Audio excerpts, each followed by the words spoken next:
नमस्कार दोस्तों। आज हम लोग बजट का दूसरा भाग देखने वाले हैं। देखिए, बजट कुछ होता नहीं है।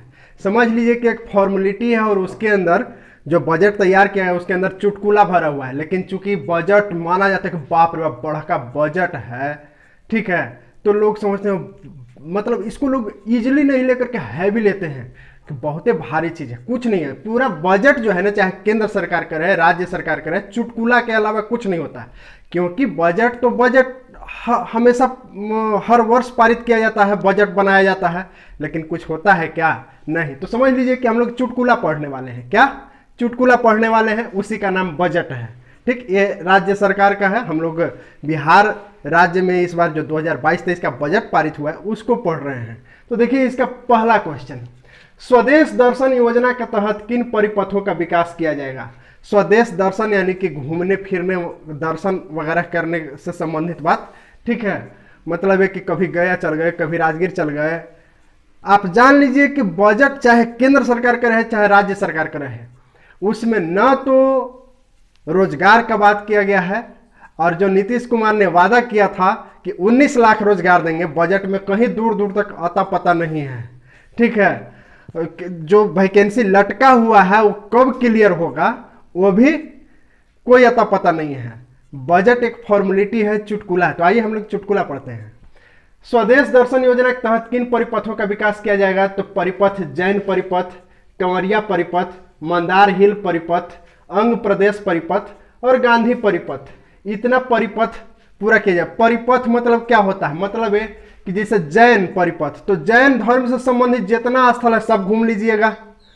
गांधी परिपथ, तो गांधी जी से संबंधित बिहार में जो भी जगह है, मोतिहारी वगैरह, जहां से कि वो अपना सत्याग्रह शुरू किए थे पहला बार, तो उसको पूरा घूम लीजिएगा, जहां जहां गांधी जी से संबंधित लोकेशन है बिहार में। ठीक है, तो इसी तरह से कंवरिया पथ है, मंदार हिल, अंग प्रदेश।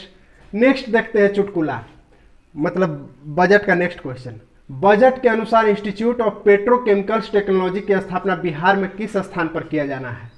देखिए, इंस्टीट्यूट ऑफ पेट्रोकेमिकल्स टेक्नोलॉजी मतलब है कि कच्चा तेल आया, ठीक है, कच्चा तेल खरीदा जाता है ना, जिससे फिर पेट्रोल, किरासन तेल ये सब बनता है। तो कच्चा तेल जो आया उसको अलग अलग रूप में बना देना, ढाल देना, तैयार कर लेना। कच्चा तेल आया, ओकरा में से निचोड़ के निकाल लिए पेट्रोल, किरोसिन, डीजल। ठीक है, तो वही चीज है कि इंस्टीट्यूट ऑफ पेट्रोकेमिकल्स टेक्नोलॉजी की स्थापना बिहार में किस स्थान पर किया जाएगा? तो ये किया जाएगा बिहटा। कहां पर? बिहटा। नेक्स्ट, राज्य में ऑक्सीजन प्लांट स्थापित करने के लिए कितना प्रतिशत अनुदान दिया जाएगा? 30%। कितना? 30% आपको अनुदान। मतलब है कि अगर 100 रुपया लगाइएगा तो 30 रुपया जो है सरकार देगी, राज्य सरकार की। लगाइए। काहे का? आप देखें कि कोरोना में जो है ऑक्सीजन कि कमी हो गया, इस कारण कितना लोग मर गया। ठीक है, तो ऑक्सीजन प्लांट जो कोई भी लगाएंगे तो उनके लिए कितना? 30% है। समझ रहे हैं? 30% अनुदान है। नेक्स्ट, किस जिले में मेडिकल डिवाइस पार्क बनाए जाने की योजना है? बेगूसराय में। बेगूसराय में मेडिकल डिवाइस पार्क बनाया जाएगा। मतलब क्या? मेडिकल से संबंधित इंडस्ट्री तैयार किया जाएगा। कहाँ? बेगूसराय में। और भी कुछ है, इधर देख लेते हैं। जैसे इलेक्ट्रॉनिक क्लस्टर, टॉय क्लस्टर भी बेगूसराय में ही बनाया जाएगा। इलेक्ट्रॉनिक क्लस्टर मतलब इलेक्ट्रॉनिक सामान का निर्माण होगा, उससे संबंधित उद्योग धंधे लगेंगे, इंडस्ट्रीज लगेंगे। और टॉय क्लस्टर यानी कि खिलौना वगैरह का निर्माण होगा। Mega food park, farm and surgical park Bettiah में। ठीक, अच्छा, बेतिया में कहा? तो कुमार बाग, और साथ ही साथ मुजफ्फरपुर में, मोतीपुर में।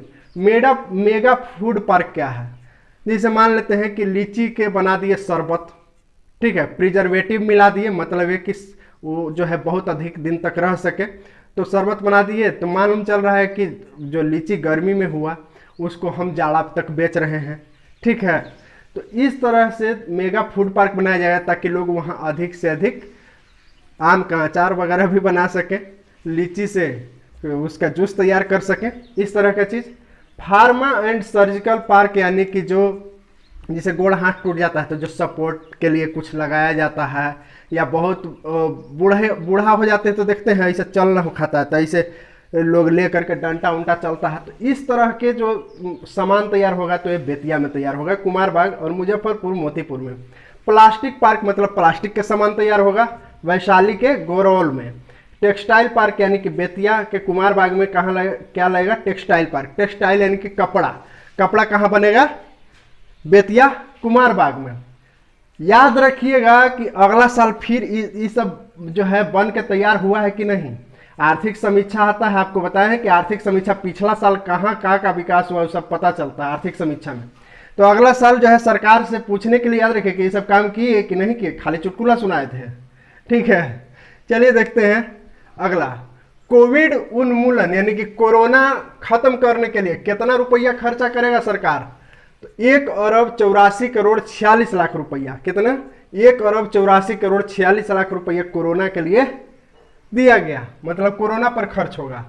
राज्य में दूसरे एम्स की स्थापना किस जिले में होगा? तो राज्य में दूसरे एम्स की स्थापना दरभंगा में होगा। कहाँ होगा? दरभंगा में। बहुत ही समझ लीजिए कि वीवीआई है एग्जाम के लिए, ये जो है वीवीआई है दूसरा एम्स राज्य में। राज्य में कितने जिलों में कस्तूरबा गांधी बालिका विद्यालय संचालित किया जाएगा? 535 जिला में। कितना? 535 जिला में। नेक्स्ट, अब देखिए चुटकुला सुनाते हैं। बजट में किस मेडिकल कॉलेज अस्पताल को दुनिया का दूसरा सबसे बड़ा अस्पताल बनाने की बात कही गई? पीएमसीएच को, जो पटना पीएमसीएच है उसको कहा गया दुनिया का दूसरा सबसे बड़ा अस्पताल बनाया जाएगा। तो खैर मैंने ये पहला नहीं लिख दिया, यहाँ पहला रहता तो लोग रियल में चुटकुला समझ लेता, लेकिन है चुटकुला ही। तो दुनिया का दूसरा सबसे बड़ा अस्पताल कौन बनेगा? पीएमसीएच। अभी जाइएगा पीएमसीएच तो हालत जानते हैं क्या है? रोगी लिटाने का मतलब जो बेड होता है वो तक नहीं मिलता है। पानी कौन लगाता है? जो ट्रॉली चलाने वाला है वो पानी लगाता है। कैथेटर कौन लगाता है? कैथेटर वो लगाता है जो ट्रॉली चलाता है। मतलब वहाँ नर्स और डॉक्टर कम मिलेंगे, और यही ट्रॉली वाला आप जो है देखते देखते सब डॉक्टर बन गया है। और नहीं, आप नहीं गए होंगे तब आपको ना मालूम होगा। हम गए हैं, खूब गए हैं, दूसरे लोग को मदद करने के ख्याल से। हमको ऐसा कोई खास जरूरत कभी पड़ा नहीं कि हम वहाँ भर्ती हुए, लेकिन मदद करने के व्यू से कई बार गए तो ऐसा देखने को मिला। और हर बात पर पैसा लिया जाएगा। आपको अगर कोई मरीज मर गया है ना, उसको बाहरी निकालने के लिए ट्रॉली से पैसा लिया जाएगा। समझ रहे हैं? हर बात पर पैसा। इतना भ्रष्टाचार भरा हुआ है पीएमसीएच में जिसका कोई अंतर नहीं है। ये बनेगा दूसरा सबसे बड़ा अस्पताल। कम से कम बजट में इस पर भी चर्चा होनी ही चाहिए थी कि भ्रष्टाचार खत्म करने पर कितना खर्च होगा। उस पर कोई नहीं है। रोजगार, भ्रष्टाचार जो मुख्य मुद्दा है, गरीबी, ये सब दूर दूर तक नहीं रहता है। समझ रहे हैं? ये सब बहलाने फुसलाने का जरिया है, ताकि आप लोग बीच बीच में हंसे कि अरे हाँ हम जो है, मेरा बिहार राज्य है, अरे देखिए नीतीश कुमार मुख्यमंत्री हैं, तारकिशोर प्रसाद वित्त मंत्री जिन्होंने बजट पेश किया है। देखिए नेक्स्ट क्वेश्चन देख लीजिए। बाढ़ से सुरक्षा पर कुल कितने रुपए खर्च किए जाएंगे? तो बाढ़ से सुरक्षा पर 600 करोड़ रुपया खर्च किया जाएगा। 600.66 करोड़ रुपया।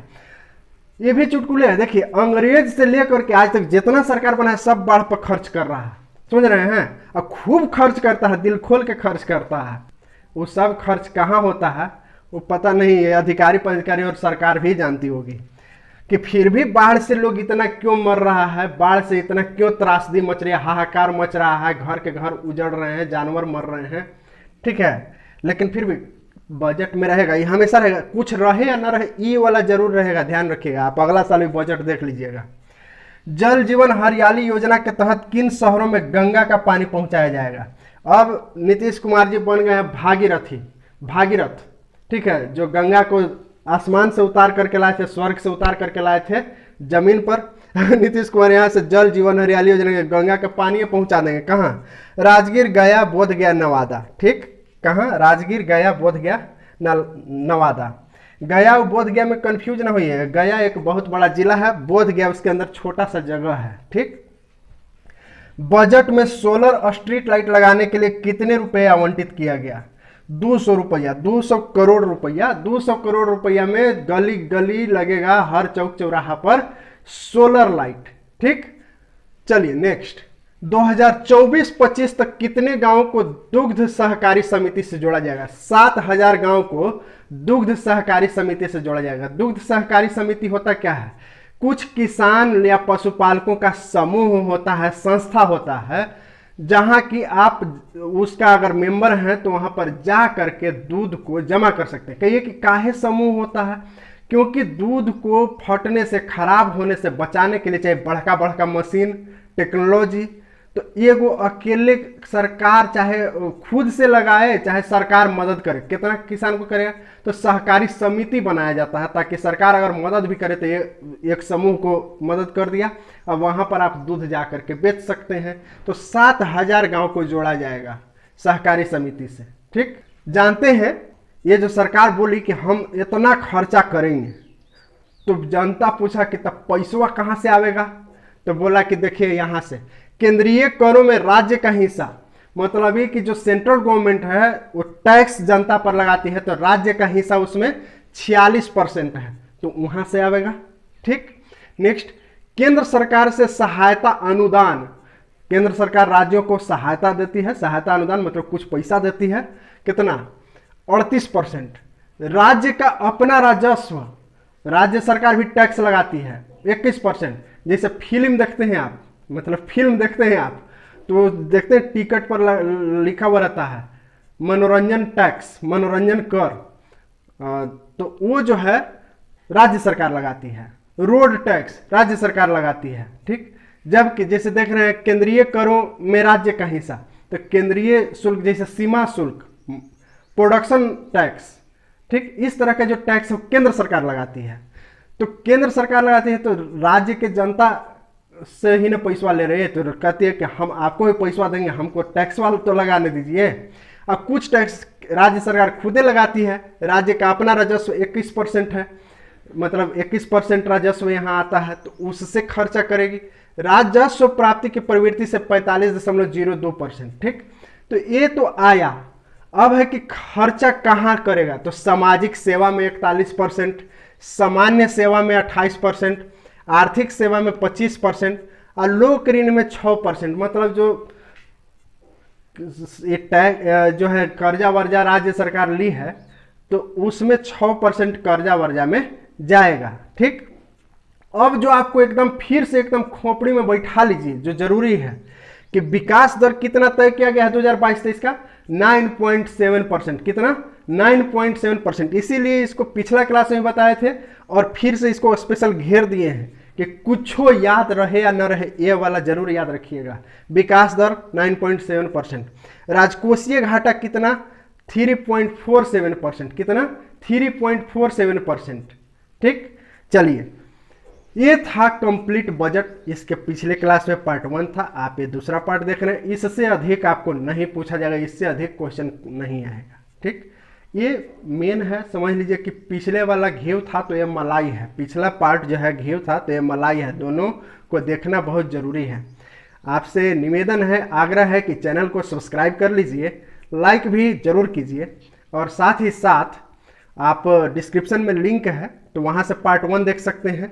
ठीक, केंद्रीय बजट भी मैंने तैयार किया है, उसको भी डिस्क्रिप्शन में लिंक है, आप देख लीजिए। और वन रिपोर्ट, ये बहुत ही ज़रूरी चीज़ है ये सब, तो डिस्क्रिप्शन में लिंक है, वो सबको देख लीजिए। और साथ ही साथ अगर आप चाहते हैं कि हमसे कंटिन्यू जुड़े रहें तो डिस्क्रिप्शन में ही टेलीग्राम, व्हाट्सएप और फेसबुक का तीनों का लिंक है, तो ज़रूर उसमें ऐड हो जाइए। मिलते हैं फिर अगले ट्यूटोरियल, अगले वीडियो में, तब तक के लिए जय हिंद।